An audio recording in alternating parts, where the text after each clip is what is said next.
روزے کو باطل کرنے والا ساتواں کام، جنابت، حیض اور نفاس پر طلوع فجر تک باقی رہنا۔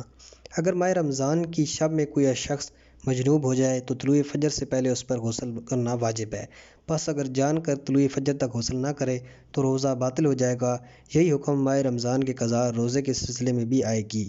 اگر ماہ رمضان کی رات میں مجنب ہو جائے اور طلوع صبح تک غسل کے بغیر رہے لیکن جان کر ایسا نہ کرے، مثال کے طور پر رات میں ترام ہو اور سوتا رہے اور بیدار نہ ہو یہاں تک کہ صبح ہو جائے تو اس کا روزہ صحیح ہے۔ جنابت پر باقی رہنے سے روزہ اسی صورت میں باطل ہوتا ہے جب جان بوجھ کر ماہ مبارک اور اس کی قضا روزے میں صبح تک مجنب رہے۔ روزوں کی دوسری واجب اور مستحب اقسام، خاص کر مستحبی روزے کا یہ حکم نہیں ہے اور یہ روزہ اس سے باطل نہیں ہوتا۔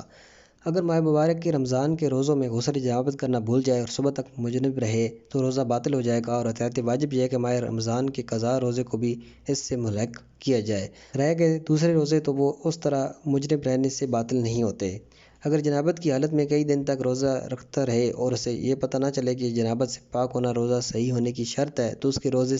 باطل ہوں گے اور ان دونوں کی قضا اس پر واجب ہوگی۔ اگر ماہ مبارک کے رمضان میں نجس پانی سے غسل جنابت کرے اور چند دن گزرنے کے بعد پتہ چلے تو اس کے روزے باطل نہیں ہوں گے بلکہ ان پر صحیح ہونے کا حکم نافذ ہوگا۔ ماہ مبارک رمضان کی کسی ایک رات میں اگر کسی پر غسل واجب ہو جائے لیکن وقت کی تنگی یا پانی کی نقصان دہ ہونے کی بنا پر غسل نہ کر سکے تو اس پر واجب ہے کہ غسل کے بدلے تیمم کرے، چنانچہ اس کا روزہ صحیح ہوگا۔ جس شخص کی شرعی ذمہ داری غسل کے بدلے تیمم ہو تو ماہ رمضان کی راتوں میں عمدن مجنب ہونا اس کے لیے جائز ہے، بشرطے کہ اس کے پاس مجنب ہونے کے بعد تیمم کرنے کے لیے وقت کافی ہو۔ اگر اذان سے پہلے غسل جنابت یا اس کے بدلے میں تیمم کرے تو اس کا روزہ صحیح ہے، چاہے اس کے بعد بھی اختیاری میں اس کی منی خارج کیوں نہ ہو۔ ماہ رمضان میں دن میں متلم ہونے سے روزہ باطل نہیں ہوتا، بنابر اس کے کہ اگر صبح کی نماز کے بعد یا اس سے پہلے سو جائے اور نیند میں متلم ہو اور پھر اذان کے بعد بیدار ہو جائے تو اس فرض میں جنابت اس دن کے روزے کو کوئی نقصان نہیں پہنچا سکتی۔ ہاں، نماز کے لیے اس پر غسل کرنا واجب ہے اور غسل کو نماز کے وقت تک تاخیر میں ڈال سکتا ہے۔ اگر ماہ رمضان کے دن یا اس کے علاوہ دوسرے ایام میں متلم ہو جائے تو روزہ باطل نہیں ہوگا اور بیدار ہوتے ہی غسل کرنا بھی واجب نہیں ہوگا۔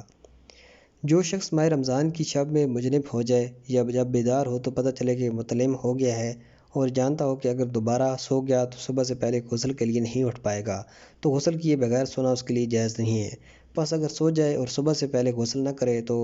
روزہ باطل ہوگا۔ لیکن اگر یہ احتمال دیتا ہو کہ فجر سے پہلے غسل کے لیے بیدار ہو جائے گا اور بیدار ہونے کے بعد اس نے طے کر رکھا ہو کہ غسل کرے گا اور وہ سو جائے لیکن صبح سے پہلے جاگ نہ پائے تو اس کا روزہ صحیح ہے۔ لیکن اگر دوسری مرتبہ سوئے اور صبح سے پہلے بیدار نہ ہو تو اس پر قضا اور احتیاط واجب کی بنا پر کفارہ بھی واجب ہے۔ ماہ مبارک کی شب میں اذان صبح سے پہلے اگر مکلف کو شک ہو کہ اس کو احتلام ہوا ہے یا نہیں تو وہ شک کی پرواہ نہ کرے اور دوبارہ سو جائے اور اذان صبح کے بعد بیدار ہو اور پتہ چلے کہ وہ صبح سے پہلے متلم تھا۔ یہاں صورتحال یہ ہے کہ اگر وہ پہلی بار نیند سے جاگنے کے بعد احتلام کا اثر مشاہدہ نہ کرے، صرف احتمال ہو کہ احتلام ہوا ہے اور وہ کچھ جستجو نہ کرے اور سو جائے اور اذان کے بعد اٹھے تو اس کا روزہ صحیح ہے، چاہے بعد میں پتہ چلے کہ اس کا احتلام اذان صبح سے پہلے تھا۔ یہی حکم اس وقت بھی ہے کہ جب اذان صبح سے پہلے بیدار ہو اور پتہ نہ چلے کہ وہ متلم ہے اور دوبارہ سو جائے اور پھر اذان کے بعد نیند سے بیدار ہو اور پتہ چلے کہ اس نے اذان سے پہلے متلم تھا، تب بھی اس کا روزہ صحیح ہے۔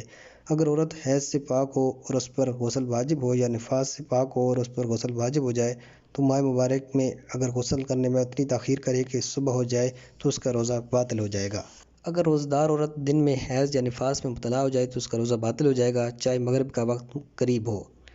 اگر نظر معین کے روزے کے دوران عورت کو حیض آ جائے تو اس کا روزہ باطل ہو جائے گا اور پاک ہونے کے بعد اس پر اس کی قضا واجب ہوگی۔